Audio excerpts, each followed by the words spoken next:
So I can demonstrate to you, for example, with the word wow. Wow. Wow. Wow. Wow.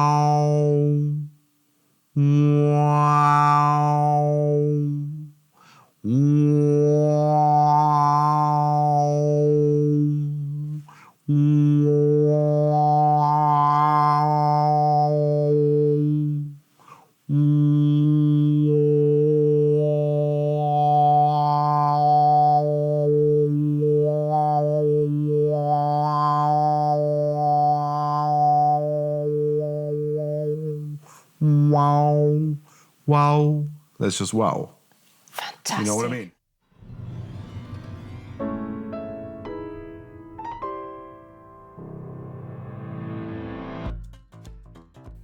Herzlich willkommen zu Piano Late Night aus der Pianovo Meisterwerkstatt für Klaviere und Flügel in Wuppertal.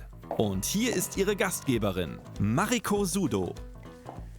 Hallo und herzlich willkommen zu Piano Late Night aus Wuppertal. Mein Name ist Mariko Sudo und ich freue mich besonders auf meinen heutigen Gast, den Bratschisten und Obertonsänger Gareth Lubbe aus Südafrika. Gareth kann man eigentlich nicht in einem Satz beschreiben. Er ist ein Allround-Musiker ohne Grenzen. Ich freue mich sehr, dich heute begrüßen zu dürfen, Gareth. Thank you for inviting me. It's good to be here, even though it's a little bit like my sauna at home. I know. It's great. It's great to be here. A very interesting place. I'd just like to introduce you to our audience. Behind the screen, you're from South Africa, you're from Johannesburg, you were raised there, you grew up there, you were educated there as a pianist, as a violinist, as a violist, later in Germany, that's right? Yeah. You were classically trained as a pianist and as a violinist. Yes. How did that come all about? Well, it's actually quite simple. I was living around the corner from a school which offered afternoon Suzuki violin school training. And my grandmother said to my mother, why didn't you send the kids over there? I've got the extra afternoon of activities to do during the week. And that's how it started, actually, Suzuki violin school. You were how old? I was 4 years old. And so it started with, Suzuki violin school, and then I started piano at the same time, and I played a little bit of recorder as well. And I started with a very musical environment, even though my parents were not really musical. My mother played a bit of piano, but I think what really caught me was when I started playing in youth orchestras and the whole social aspect of it and making music with others and stuff, and that really kind of grabbed me. And But that was, I guess, a few years later. Yeah, a couple of years later. Yeah, exactly. Right, It was very tedious at the beginning. I remember the practicing thing. I just wanted to play. I didn't want to practice. Right. And isn't that what we all want? Yeah, well, I think I'm starting to find a way of to practice playing. Like that. Every time you practice, you have this playing feeling or this kind of flow. As a child, where you just like play around, and not only as a child, but I do believe it's something that we can work on. We can work on this feeling of being completely free when we're alone and working on details. When was that moment when you discovered that? I guess subconsciously very, very early. But did you learn to improvise back then? Well, improvisation was always a part of my musical life from the beginning. I remember always, just playing, like just this feeling of anything that makes sound, do music with it. Is that something that your teacher led you to, or is that something that you discovered yourself? I'm quite sure that it's a combination of many factors and teachers as well, of course. But in my early stage, it was very much just an awareness and a delight in playing with sound, I would say. So that was the moment when you discovered experimenting around with sounds, like with noises. I couldn't say that I discovered it. I think it always has been there, and it's something that kind of naturally progressed. You must have been a child that was extremely aware of I think the we all sound. are. I think all babies, every new life that's born is extremely aware of sounds and movements and rhythms and vibrations. And I, at least that's what I believe, is that we lose that over time through different influences and psychological things and stuff like that. And but I think it's really something we can work at keeping, or revitalizing as well. So you were classically trained, though. So the classical music was something that you got in touch with in an early stage also, right? Yes. From the beginning. Yeah. Did that kind of interfere with the experimentation with sounds and music that you wanted to play? Or I don't think at all. On the contrary, I used my classical upbringing as a medium to mess around, if you know what I mean. Really? Yeah. No, I don't. I think I was Explain. I think I was quite naughty when I was a kid. Like in orchestras and stuff, I would always be the one that would play around and make fun and play something on the side, or I just always remember that. I remember even all the way to my first couple of semesters in Hochschulorchestra in Germany. I was always messing around. I think it's maybe something of I need to keep moving and making music. And when a situation gets a little bit too, I used to get very out of hand. But I learned to calm down and focus. Focus being a very important part of all of that. But I've always believed that we should never throw parts of our past away. I believe we should take it with us and work on that. Use it as stuff that we use along the way. classical music is still, though, the culture of the suppressors during apartheid in South Africa, where you grew up. And how was that? Were there people that offended you for being a white kid, being trained in classical music, and seeing on the other side the black kids that maybe didn't have the same chance? Yeah. Well, indeed, I grew up in a very conservative environment, not only on a national level, but within the family as well. It wasn't like I grew up in a family of freedom fighters against apartheid, not at all.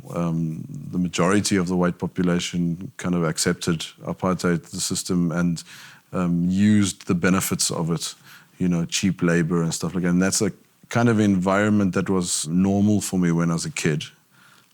But I started waking up to the fact that there's something that was very wrong when the first black kids started coming to white schools. I was about 12, 13, and we started mixing, and we saw a totally different side of the spectrum, especially coming from the white suburb where I grew up in. I didn't grow up in town, but on the outskirts of Johannesburg. And the classical music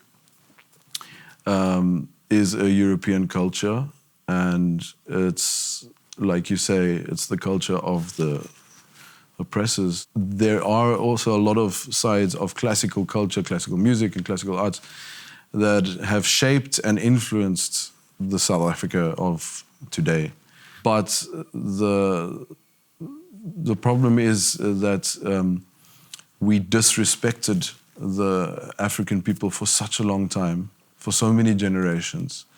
And it's, a problem around the whole globe. But I truly believe that it's something we have to work on, this thing of mutual respect, and also try to save anything from cultures of the past, to find out what is their cultural heritage, because we very often, still today, we go to the impoverished world and say, let us show you how it works. How it's done.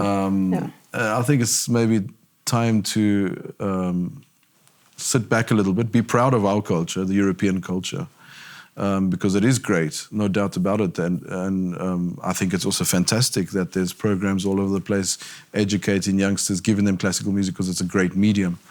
But at the same time, I think we have to really actively find ways to engage and understand other cultures, and sometimes those cultures are right under our noses, and it's the whole planet is so full of cultural diversity. It's great. It's fantastic. What particular musical aspect from South Africa or that region that you used to live in did you take with yourself during that musical development? If there's two factors, I would say, which I find have really driven me through local South African music, I would say syncopation and trance. Syncopation being, especially if you hear like African pop music, it's always you get this beat, dom pa pa boom pa pa boom pa pa da da boom pa pa boom. It goes off to South America as well. You can hear in South American music, but that comes from Africa. The syncopation, this beat before the beat. You know, this pa pa anticipation. Anticipation, right. And it's. You can also see it very often how a lot of African people, all African people down in South Africa, when you see them move, you can only dream to move like that as a white person. And I always say it's in the syncopation, you know, like this beat that's about to fall there. So that's this one syncopation, anticipation thing going on. But the trance, you get very, very simple chord progressions in local South African music. It's very simple, and it repeats itself. Something simple, but just goes on and on and on. Is that something that you take over into your improvisations that you do nowadays? Yeah, very much so. I love staying in a space where I feel good in an improvisation, if it's by myself or with other musicians. That's really fun, where you find this moment that you've all locked in together. It doesn't necessarily have to be everyone playing the same thing, not at all. On the contrary, it can be totally different things, but then you arrive in the space where you feel everybody is there, you know, and then staying around there for a while. And even if it's with yourself, if there's some kind of harmony or chord or timbre or something that just feels right and it feels good, play around with that. You know, that's always my philosophy. It's like, stay there where you feel good and then work on that, you know. And in improvisation, the great thing about improvisation for me is that there's no mistakes, you know, at free improvisations at least, you know. You don't give yourself any rules. It's just everything that happens. You know, it's this... it's the music of the moment, basically, yeah, right? Absolutely. Yes. Obviously, two instruments, the piano and the violin, weren't enough for you to express yourself. So you switched over to viola later than when you came to Germany to study. But you studied first violin in Cologne when you came to Germany. Yeah. And then there was the switch to viola. Why? Yeah, exactly. Well, first of all, I have to say that the moment I came to Germany to study, I was actually in the prime of being a pianist. But I had no financial backing whatsoever, and I had to think logically, how am I going to finance my studies, like being in Germany? And I had to think logically, like, how am I going to do this? And I knew that with a string instrument, I'll probably get better gigs, you know, and like as a student, you know, all those orchestras in Germany and stuff. So it was a purely financial reason for me to rather study violin. So I came over and did an audition for violin, got into the Cologne Musikhochschule. And but I was never really passionate about the violin. I was kind of playing on piano on the side, and I did everything but study violin properly, and discovered lots of other things with singing as well. And yes, you're an overtone singer as well. Yeah. How did that come all about? With overtone singing, I actually discovered during my violin studies when I came to Germany. I just heard a recording. It's called Tuva, Voices from the Center of Asia. And, you know, it's overtone singers from southern Siberia. And I heard this and I was like, whoa, I want to do that. And I had no idea. There was no Google back then yet. It was just before, I think, there was Yahoo. I remember looking on Yahoo, overtone singing. And then I got a few answers, but there were no videos back then, you know. And you had to go to books and research and stuff, and try to find out how is this done. And so there was this sudden fascination about sudden it. fascination. So I discovered Overtone Singing before the joy of the viola. So it was during my violin studies that I had all these impulses of Overtone Singing and working with jazz musicians and playing with bands and stuff like that. Then I discovered the viola, and that completely blew my mind and showed me that everything that I've been doing up to this point with the viola, I could put that through my viola playing, you know, and I'd use everything that I had learned about sound and vibrations and improvisation, and viola just mixed in perfectly with my voice and stuff. And then, viola became my life, I guess you could say. I think in my few years of viola studies with Barbara Westphal in Lübeck, I probably practiced more viola than I ever practiced violin in my life, and it really became your new passion, my your new passion. Your but new partner. I brought everything with me. I took everything with me along the path that I just like the instrument very much. She's got the same. It's the range same of my voice. Yes, exactly. Yes. And also in the orchestra, I played in orchestra for 8 years. The Gewandhaus Orchestra. The Gewandhaus Orchestra, and before that in the Royal Flemish Philharmonic in Antwerpen. But it's especially during my Gewandhaus times, the joy of sitting in the center of the orchestra. I was right there, underneath the conductor's nose, and in the middle of this massive sound, and then being aware of overtones at the same time. It was all being pretty amazing. Influencing the orchestra, right? I mean, the lower section, and you're between the lower section and the upper section. Absolutely. So harmonically also. Yeah, that was also a great discovery for me later on. The chamber music and orchestral stuff with the viola instead of violin. It's a big difference. With the viola, you're really in the center. You've got the best perspective. Right. And, I try to convince all violinists that they to switch. Well, not to switch, but at least try out the viola. But especially in an ensemble, feel the ensemble with the instrument, then you really feel that you're you're kind of the cream in the croissant kind of thing. Nice picture. And not the decoration on the Christmas tree. You are the tree, It's that kind of feeling. Right. Coming back to the range of the viola, which is very similar to a human's voice. There's a connection between viola playing and overtone singing for you, obviously. And how did you develop overtone singing? Well, as I say at the beginning, I had no idea how to do this, so I had to experiment a lot. And through this experimentation process, I developed an intense way of listening. And I discovered that overtones, with overtone singing, it's not about how to produce the overtones, but how to hear them, how to recognize your own overtones. And it's an incredible process because it's all about focusing and listening and feeling the vibration of the sound. And it really, in the end, feels like you're producing rainbows, like you're singing the spectrum, because basically it's like the white light is the resonant voice. Ha! And then you have to have it's nice, it resonates through the pianos here. And then you have to find a way of focusing that sound, and then you become a prism, basically, if that makes sense. The light goes through the prism and the colors come up. I heard from many people that they are not able to hear those two notes at the same time. Right.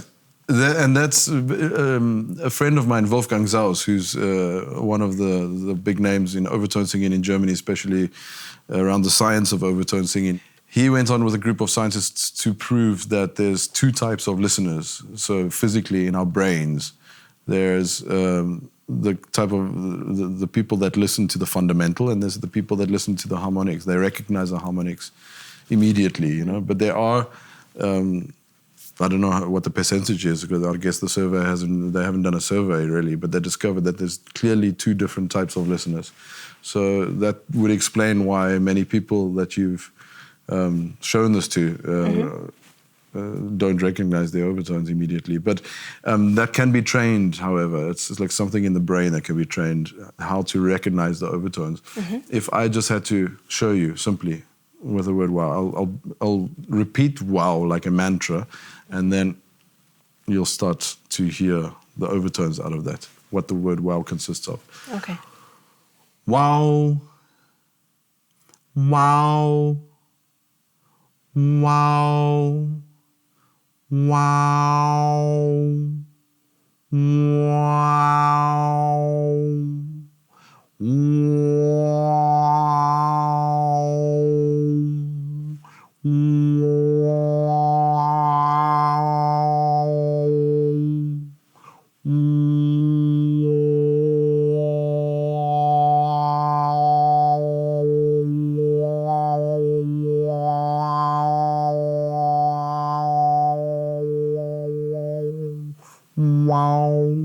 wow. That's just wow. Fantastic. You know what I mean? Fascinating. And that's something that we all have, and all you have to do is discover that and listen to that and listen to your overtones. So that would be, for me, the first exercise to give people on how to do this. And then, with time, you can start experimenting to get that wow more finer. You can use the tongue to make an even sharper filter in your mouth. And then you get the real, pure overtones.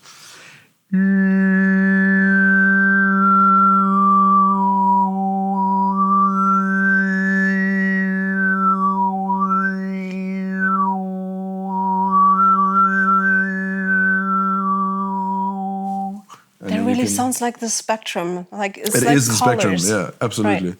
Absolutely. And then, you know, when I take the viola, if I had to take it now for you, and Please. so, you know, I love experimenting with the different colors with the viola, and like, you know, one string.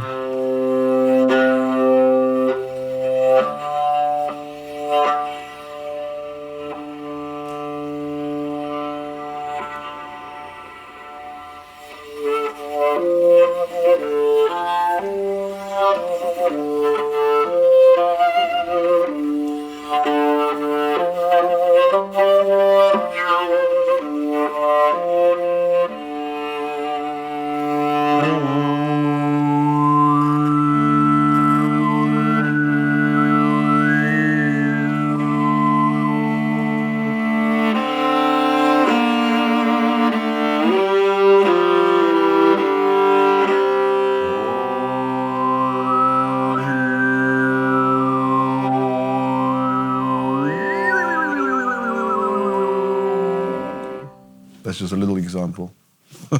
Wow, I could have listened to... You said it. Wow. Yes, yes, exactly. I could have gone on listening to this for hours and hours. That's absolutely I fascinating. can carry on singing for hours and hours, but I think we want to get out of here relatively soon with the heat. Absolutely, absolutely. I've got one question. Okay. Have you played the second movement of the Schubert Arpeggione Sonata? Would you like to read through it with me? We can just check how it Absolutely. works. Yes, Yeah? absolutely. It's usually you play this on the viola, I guess. Yeah. But yes, But I'd like let's to sing mess it this around. time. And then to close off, I'll play a little improvisation at the piano. How All about right. that? Because this is a piano workshop, right? So I have to play a little bit of piano. Perfect. Okay. Let's go. All right.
Nice one.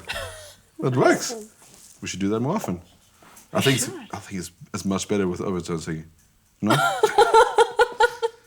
Yes, if Schubert had known. Man. I'm crying. know. It's not sweat. It's Right. tears of joy. Yeah. So, coming back to South Africa and your connection to South Africa, to your roots there, is there still an important project out there that your heart is put into? Well, there's most certainly several projects that I'm involved with in South Africa. I would say that, leaving South Africa to come study music in Germany, I realized, first of all, it hit me over the head when I arrived here, what a privilege it is to come from the African continent, first of all. Lots of people very often just see Africa as this continent of poverty and no opportunities and stuff like that. But I can say there's a lot of... It's incredibly rich. I would first put it that way. On a physical level, the minerals of the African continent. Let's not talk about how it's still being looted by the world's powers, but the rich warmth of the South African people is something that really will always draw me back to my home country. The people of South Africa, there's something very unique about our country. When you go there, I'm sure anybody that's listening to us tonight that have been to South Africa, they'll know exactly what I'm talking about. The moment you've set foot in the country, everyone is just like, hey! They're so welcoming, they're so warm-hearted. Yeah. I've been there once, but this experience was just unbelievable for me. Yeah. I've only been to the Western Cape, but still, this experience with the people from there, with the musicians from there, I was lucky to meet musicians, music students there. Yeah. And it was just extraordinary. Yeah. And this is what pulls me back all the time. But regarding your question, what projects I'm involved with, there's been a big change in the direction in what I'm doing in South Africa over the last, I would say, more than 10 years. Since I met a great man, Dennis Goldberg, who was a freedom fighter. He was a colleague of Nelson Mandela, and he became, at a young age, part of the struggle, and assisted Mandela and his people as a young engineer. And he got into very big trouble, and also was on the same trial as Mandela in the 60s, and sat in prison 22 years of his life. And when he came out of prison, he didn't stop fighting for a better South Africa. And right until his death, which was recently, a few months ago, he was working with an absolute passion just to help as many South Africans as possible, get people out of poverty. And he founded an organization through his foundation, the Dennis Goldberg Legacy Foundation, a project called the Dennis Goldberg House of Hope. And that is a project that is just being kicked off. They're starting to build now as just we speak. Recently, right? Recently, yeah. Now during the coronavirus time, actually, they started with building. And going to be an arts and culture center with the exhibition space. Amazing. But specifically bringing all these different cultures together, because South Africa, and especially around Cape Town, there's so many different cultures, different languages living in one area, Right. And, so they're participating in the same art form, or are invited to... It's basically inviting people that are already doing their thing, and they're inviting them to collaborate with each other. It's a dialogue, get people talking, get people working together, dance, music, arts and crafts, life skills as well. Wow, sounds like an endeavor. Yeah, it's great. Yes. So that's the one thing. And then the other thing I'm very involved with every year is the Stellenbosch International Chamber Music Festival. And there's a big scene of youngsters coming together once a year at the University of Stellenbosch. And there's students from all over Africa and other parts of the world that come and they play in orchestras and there's master classes, and there's a big international faculty playing concerts together. Fantastic. That's all. Gareth, I've got something personal prepared for you. Uh-oh. 18 personal questions about you and your perspectives on life. Wow, is there a specific reason for 18 there? Or? It's called Mariko's number 18, and it's something from me to you. Wow. Let's start. Okay, should I be nervous? Maybe. Yeah. I'm not sure if I'm going to be 100% honest, because there might be a question or two that is... Your choice. Yeah, okay, let's see. They are to be answered shortly, please. Okay, let's see. Let's go. Where do you spend your vacations? Estonia. Preferably? Preferably because my wife is from Estonia. Okay. But also, of course, South Africa as well. That side of the family is in South Africa as well. Okay, second question. What's your favorite food? Gyoza. What's your favorite drink? Caipirinha. No, pisco sour. Sorry. Also a good choice. What's your favorite pastime? Sauna. That we figured out already during this show. Yeah. What would you like to learn? Is there something that you like to learn still? At least another 2 languages. Which piece made you fall in love with music? Is there one? No, but my absolute favorite piece of all time is Aus Liebe from the Matthew Passion. Oh, wow. Of Bach. Yes, I totally feel you. What sound or noise do you love? Is there any? I love the sound of silence. What was your dream as a child? To be a fireman. What book are you currently reading? Dion Meyer. I'm finished reading it, but I'm not reading anything right now. What is it about? Dion Meyer, it's called Fever, and it's pretty cool. It's about where the world is all of a sudden just survives some kind of apocalyptic thing, and 10% of the population is left over, and it takes place in South Africa. Of course, and it's probably as hot as in the studio right now. Yeah. Are you a good housewife? Be honest. Sometimes. Okay.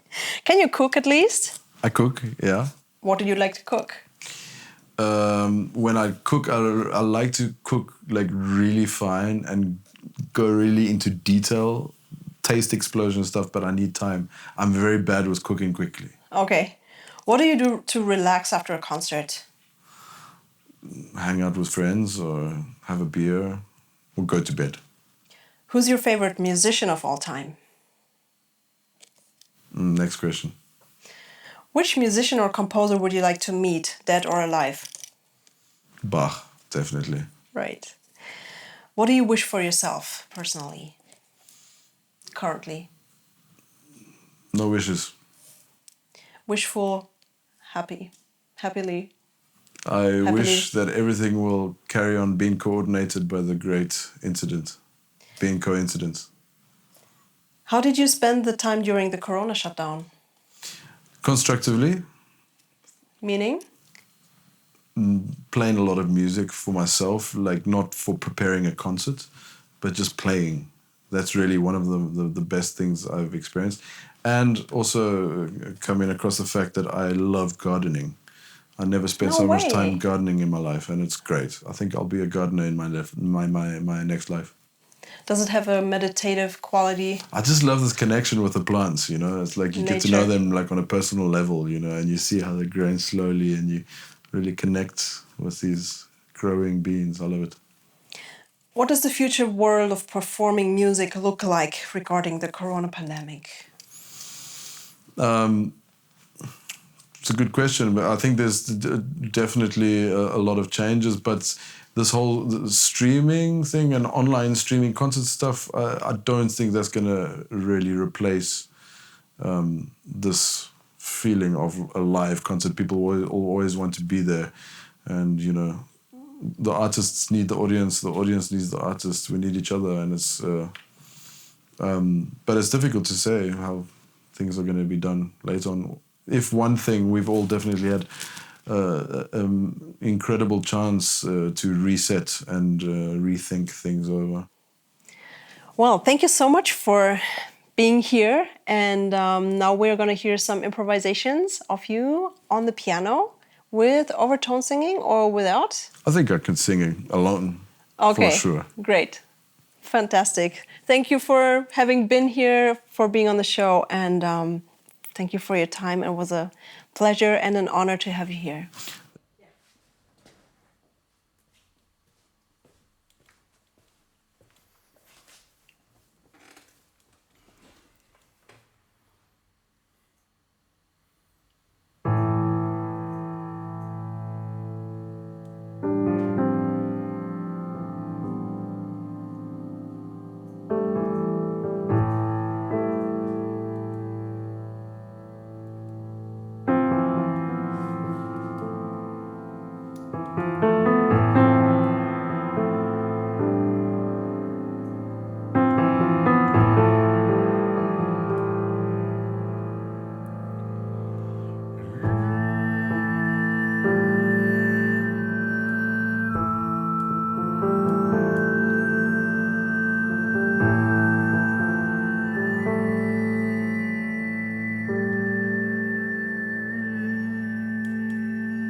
Das war's von Piano Late Night aus Wuppertal mit Gareth Lubbe, meinem heutigen Gast.